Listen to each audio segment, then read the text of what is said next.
Hey everybody, it's Jonathan. So we just released a new blog talking about Fed and the debt ceiling that starts August 1st.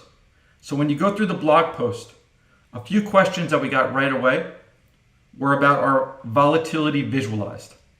So let me share how this works. 5 years on a daily. I'm looking at the bond contract, ZB. What these lines show the expected range of the weekly options.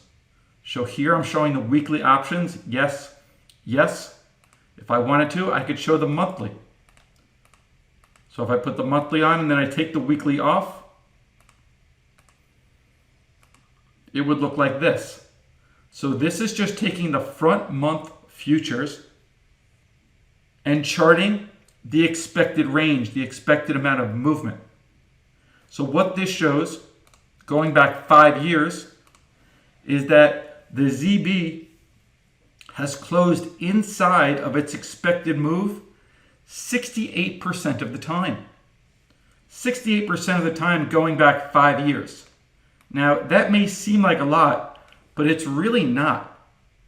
It also means that those who sold volatility, who sold options, they were right 68% of the time. Those who bought a straddle, bought options, bought expecting more movement than the expected move in the market, those guys won 32% of the time. But let me show you how this looks compared to the S&P. Let's put S&P futures. Again, if we open this up, here's on monthly, okay, apply, okay. So now we have the S&Ps. S&Ps are on monthly right now, going back 5 years. You can see 87% of the time it's closed within the expected range. Only 13% of the time it's closed outside of the expected range, going back 5 years using a monthly. Now, if I move this over to weekly, weekly yes, monthly no, weekly yes, monthly no, okay, apply, okay.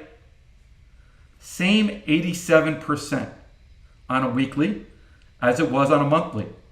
87% for the S&P. The bonds are 68%. So what does this tell us?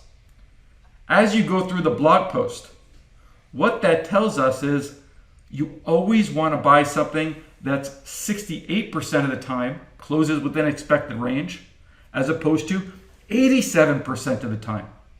There's a much higher likelihood that you're going to succeed if you're buying options.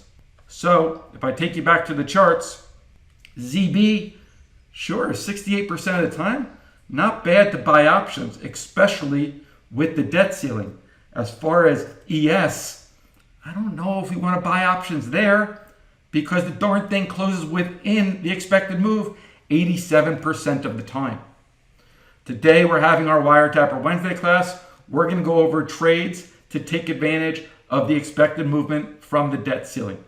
If you have any questions, email support@mastersinTrading. You can access the blog post below in the video description. Thanks for watching. Jonathan Rose, owner, Masters in Trading.